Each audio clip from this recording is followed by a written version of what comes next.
Okay, in the latest developments of this tragedy, the 17-year-old accused of stabbing and killing another student this week at a high school track meet claims that it was provoked. And the dad of the stabber says that he was not the aggressor. I don't know. Let's see what the things that we are seeing here is that there's also an affidavit in which he allegedly admitted to the crime. This is what the police report says. And he also asked officers if his actions could be considered self-defense, according to a newly released arrest report. This is the kind of things that we see. They are trying to twist this narrative. As in, you stab someone unarmed, then that is apparently okay, as long as it's self-defense. Briefly reminder, MVP Frisco Memorial High School Football. This was Austin Metcalf National Honor Society, near perfect GPA. My question is, so many people are saying that, oh, there was an altercation before the stabbing, as in, okay, they were telling him to, telling Karmelo to leave the tent in which they were. But if there was an altercation, I think that in this day and age, any altercation, the moment that you see an altercation, people are going to put their phones, they're going to film it with their phones. Why is there no filming of what happened? The only reason there must be no filming of what happened. It was so fast that, well, nobody had time for phones as so fast as it was. And it so happens that a GoFundMe for the defense of Help Karmelo official fund has reached $165,000. Okay, that is, I'm not gonna lie, it's impressive. Yeah, impressive. You know that it's like this community. The community, Karmelo's community, are really trying to frame him as the victim here. They're trying to frame him as the victim, as well. He was done wrong by this. Also, Colin Rugg reports Frisco police are launching an investigation after social media users started spreading fake details about the murder of Austin Metcalf. Multiple anonymous accounts were launched on social media in an effort to justify the murder of Metcalf and defend Karmelo Anthony. According to the Frisco Police Department, anonymous accounts claiming to be the Frisco Police Department and Collin County officials were launched to spread fake information about the murder. One account pretending to be the police chief shared a fake reporter to set the record straight against far-right bloggers. The post falsely claimed that Metcalf sucker punched Anthony and that Metcalf smashed Anthony's phone, which is false. That never happened. Frisco Police Chief David Ashilson says the person who created the fake statement will be investigated and will face third-degree felony charges of impersonation. And we also have some further words from the mother of Austin Metcalf right here. I want to play this. Just because the kid was mad, my son is not here anymore. And I don't understand it. Tell me about Austin. What do you want people to know about your boy? Oh, he was the most amazing kid. Oh, so smart. He had college football guys looking at him to play in college. His goal was to play in college. He just wanted to play football. His life was going to the gym and working out and being a leader on his football team. And he just had such ambitions and a drive that it's hard to find in a kid. And he's just such a good spirit, and so many kids loved him, and his brother's lost his best friend. They're twins, right? Yeah, identical twins. Yeah. They've been like, they are the best of friends. Like, just, I'm so worried about my son, because he's gonna have to face this world alone now, because he had a brother that was with him the whole time, and now he's gonna have to do it alone. And I'm just so worried about him. I really am. Yeah, the big difference with the father is that the father is doubling down. Yeah, you might have already guessed what the father is doing. The father, every time he talks, he says, this is what he says. And the fact that, someone was immediately taken into custody, they know who did this, they are charging him with murder. I mean, how does that make you feel that police immediately got this person? First of all, I feel sorry for that individual because he's now made a mistake that's going to cost him the rest of his life.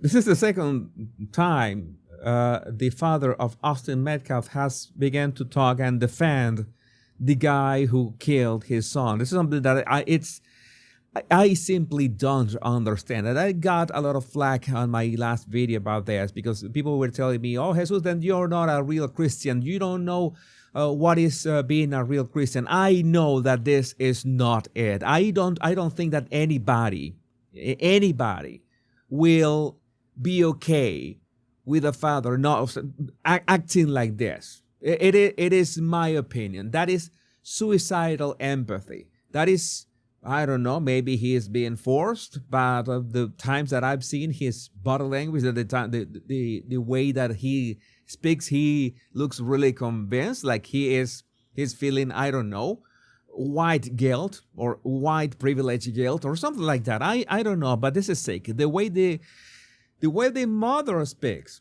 the mother was really upset about this, and she couldn't forgive the killer, or that is normal. That is a normal human reaction. This is simply not normal. The hard part that cost me is I lost my son, and his brother was holding him, trying to hold the blood in, and he passed my. Yeah, he passed away on his brother's arms. And, well, imagine there are people trying to make some kind of comparisons. If Kyle Rittenhouse was justified in using lethal self-defense, but there are differences. Kyle Rittenhouse was attacked by the street by an aggressive mob. Daniel Penny, you remember Daniel Penny of New York City, stopped a violent man threatening to kill people. Karmelo Anthony killed somebody over a seat. But sure, let's pretend that it's the same. It is not the same. But it's not only the $165,000 that has been already collected on behalf of Karmelo Anthony and his family. There are currently 12 different fundraisers being posted on GoFundMe for Karmelo, who killed Austin Metcalf in Texas, painting him as a victim. And some users on the internet, say that Karmelo Anthony is a literal American hero. And, well, they include some images that you tell me if these people are not sick in the head. These people are truly sick in the head. Okay, this was like 1 day ago, was still at 73,000, and it's double now. Double. Also, there are a lot of fake stuff trying to paint Austin Metcalf as, in this case, the account Truth Seeker for YouTube. Why did you delete this fake toxicology report you claim was real? They made up a toxicology report about Austin Metcalf. Or maybe they didn't make that up. Maybe they just found that from somebody who made it up and they just republished that without verifying. But it's just the same. They're trying to make Karmelo look, he was such a good boy. He was just using a knife in self-defense. He just stabbed somebody in the heart, and he's a hero. He's a literal American hero. And of course, this is the picture that they make sure to share of him. Karmelo Anthony is an American hero. It's unfortunate the Austin Metcalf lost his life, but this is a clear case of self-defense, and hopefully this young man can return home safely to his family. Yes, Jack Pozo said he stabbed an unarmed teenager in the heart with a knife, which, well, it's and then he ran from the scene. And people like this, I'm waiting for Trump to invite Karmelo to the White House. He stood his ground. Yeah, these people are. So I'm telling you, we were talking about the stats the other day, by the way. We were talking about the stats, and we need to talk about statistics. And of course, the people like the Quartering made the remark that 13% of the population is responsible for nearly 50% of all violent crimes, according to FBI data. Is that the stat that you wanted, homie? But in all fairness, we need to address the actual stats. As AK Camera says, with respect, what you posted is not true. And he's got a point. While Black Americans make up 13% of the population, it's more like 8% of all Black Americans, of that 13% of the population. I'm going to try to explain that and with gestures. Okay, you have this 13%. These are Black Americans, okay? This is the 100% of Black Americans in the United States. Only 8%, okay, of those of Black Americans commit that 50% of all violent crimes in the U.S. Of course, it's something that we know. It's asinine pretending that all Black Americans are criminals. That is absurd. But then, it's like, put another way, 92% of Black Americans don't commit any violent crimes because, well, it will be total insanity. And it's not claiming that white Americans don't commit crimes. Nobody's saying that. But if we have here 100% of all Black Americans, and only 8% of those Black Americans commit so many crimes, I think I don't know, the solution here is to make an example of those criminals, is to make sure that those criminals are properly punished. It's that simple.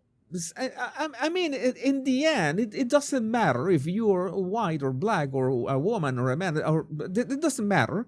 You should be punished to the full extent of the law and, of course, proportionally to what you did in the circumstances that happened.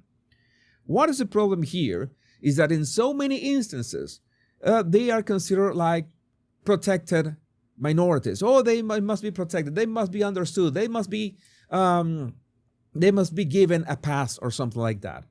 And it is great. It is great when blacks understand that this is not fair.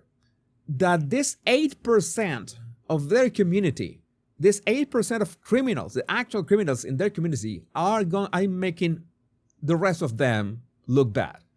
At the same time, there are blacks that are not criminals, but they are really tribal around people that commit crimes, black people that commit crimes, which makes it even more complicated. So again, this is just a mess. Statistics don't lie. Nobody is saying that all blacks are criminals. That's simply not true. But when this happens, when things like this happen, and you see so many people trying to, adjust the narrative instead of going to the facts, we get the kind of stuff that that mostly Democrats all the time are famous for. They try to invert the thing, invert the situation, as they did. I could talk about for hours about George Floyd. I think that is not fair in any way. I think that the fair thing is for everybody. Every criminal, no matter where you come from, if you're a criminal, you should be punished proportionately. And nobody should have a preferential treatment. There should be no reverse or positive DEI in any way. That should be the way that things should be addressed. If that was the case, if every criminal, regardless of their background, their gender, their skin, the country they come from, was punished in the exact same way, depending on the crime that they committed, there will be no problem. There would be no issue. It would be that simple. Could the United States arrive at that, at that state circumstance? It shouldn't be that hard, but it seems that looking at color is still a thing. And I think that justice should be served completely, not only colorblind, but completely blind, because that's how justice is portrayed, right? But I would like to know what you think about this in the comments. My name is Jesus Enrique Rosas. I'm the Bottle Language Guy. Much love and bliss.